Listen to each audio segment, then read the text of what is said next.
Property के लालच में एक पत्नी ने प्रेमी के साथ मिलकर अपने ही पति का करा दिया कत्ल। हेलो नमस्कार साथियों, मैं केशव सैनी आपके सामने एक नई स्टोरी लेकर आया हूँ। दोस्तों, आज की जो कहानी है वो है रामपुर की। उत्तर प्रदेश में एक ज़िला पड़ता है रामपुर, और उस ज़िले में एक थाना पड़ता है पटवाई, और उस थाना क्षेत्र में एक गांव पड़ता है एचौरा। उस गांव का रहने वाला एक व्यक्ति होता है, जिस व्यक्ति का नाम होता है राजेंद्र शर्मा। दोस्तों, जो राजेंद्र शर्मा होते हैं उनके पिताजी का नाम होता है शिव नारायण। उनकी पत्नी का नाम भूरी उर्फ उषा होता है।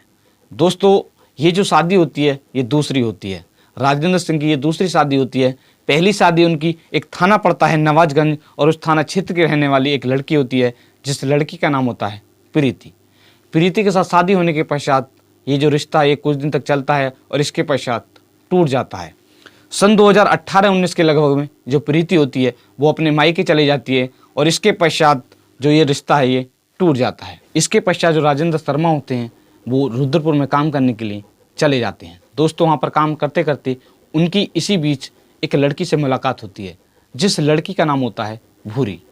दोस्तों, भूरी भी शादीशुदा होती है, मगर जब राजेंद्र शर्मा उनको अच्छे लगते हैं, पसंद आते हैं, तो वो उनके साथ आ जाती हैं। दोस्तों, आने के पश्चात जो राजेंद्र शर्मा होते हैं वो उनको अपने गांव ले आते हैं और एक परचूनी की दुकान खोलते हैं।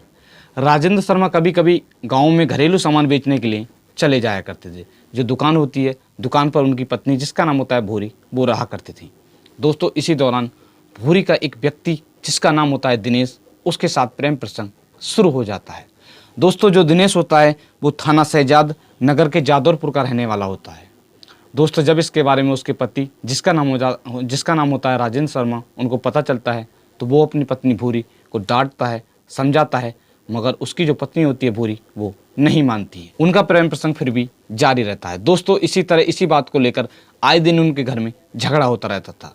जो उनकी पत्नी होती है वो अपने पति से काफ़ी परेशान हो जाती है, क्योंकि वह उनके प्रेम प्रसंग के बीच में बांधक बन रहा था।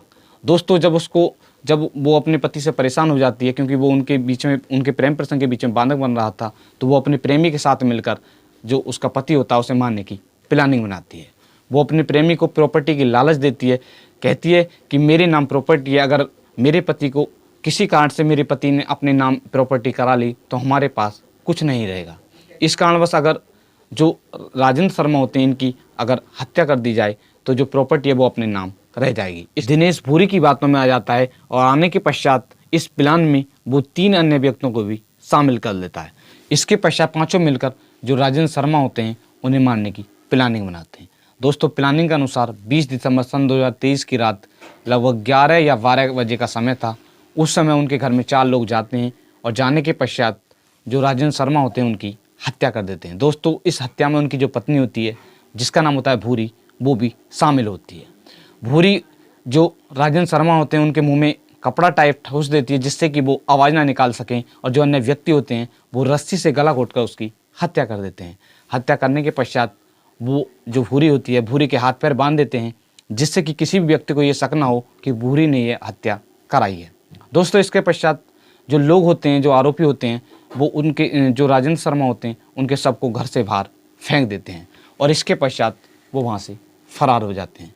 फरार होने के पश्चात सुबह के समय कुछ व्यक्तियों को राजेंद्र शर्मा का जो शव होता है वो दिखाई देता है। दिखाई देने के पश्चात जो पटवाई थाना की पुलिस होती है उनको सूचना दे दी जाती है। सूचना मिलते ही जो पुलिस होती है वो मौके पर पहुंच जाती है। पहुंचने के पश्चात जो राजेंद्र शर्मा होता है उनके शव को बरामद कर लेती है, और बरामद करने के पश्चात पोस्टमार्टम के लिए भेज देती है। जब राजेंद्र शर्मा के शव को पोस्टमार्टम के लिए भेज दिया जाता है, इसके पश्चात जो पुलिस होती है वो मृतक की पत्नी, जिसका नाम होता है भूरी, उनसे पूछताछ करती है। तो भूरी बताती हैं कि लगभग 11 या 12 बजे के समय लगभग 4 व्यक्ति हमारे घर आते हैं और मेरी पति की हत्या कर देते हैं और मेरे हाथ पैर बांध देते हैं, और उसके पश्चात उनके शव को घर के पड़ोस में फेंक देते हैं। दोस्तों, जब पुलिस को ये सूचना मिलती है तो पुलिस को उनकी पत्नी पर शक होता है। इसके पश्चात जो पुलिस होती है वो मृतक की जो माताजी होती हैं उनसे पूछताछ करती है, तो वो बताती हैं कि भूरी ने ही मेरे बेटे की हत्या की है। पुलिस जो मृतक की माताजी होती हैं उनकी तहरीर के आधार पर भूरी व एक अन्य शख्स के खिलाफ जो FIR है वो दर्ज कर लेती है और दोनों को गिरफ्तार कर लेती है। गिरफ्तार करने के पश्चात जब पुलिस दोनों से पूछताछ करती है तो वो पहले इधर उधर की बातें करते हैं, और जब पुलिस उनसे सख्ती से पूछताछ करती है तो वो इस जुल्म को कबूल कर लेते हैं और पूरी कहानी के बारे में बताते हैं। जो पुलिस है, इसके पश्चात जो पुलिस है वो 3 अन्य जो आरोपी होते हैं उनको भी गिरफ्तार कर लेती है। पुलिस अध्यक्ष राजेश द्विवेदी ने बताया है कि पुलिस ने 25 दिसंबर सन 2023 को इस केस का खुलासा कर दिया है। पुलिस ने 5 आरोपियों को गिरफ्तार किया है, जिसमें मृतक की पत्नी जिसका नाम होता है भूरी, और भूरी का प्रेमी जिसका नाम होता है दिनेश, वे 3 अन्य आरोपियों को गिरफ्तार कर लिया है और अभी उनसे पूछताछ जो है वो जारी है। जल्दी उनको जेल भेज दिया जाएगा। दोस्तों, इनके साथ सख्त से सख्त कार्रवाई की जाएगी। हत्या का खुलासा करने वाली टीम को जो पुलिस अध्यक्ष राजेश द्विवेदी हैं, उन्होंने 10,000 रुपये देने की घोषणा की है। दोस्तों, जो आरोपी हैं इनके साथ सख्त से सख्त कार्रवाई की जाएगी और इन्हें जल्द ही जेल भेज दिया जाएगा।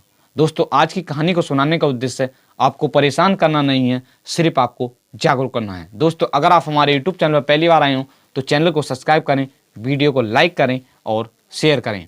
दोस्तों, आज की कहानी को हमने प्राप्त किया है आज तक न्यूज़, हिंदुस्तान न्यूज़, चेतना मंच न्यूज़, पंजाब केसरी न्यूज़ और दैनिक भास्कर न्यूज़।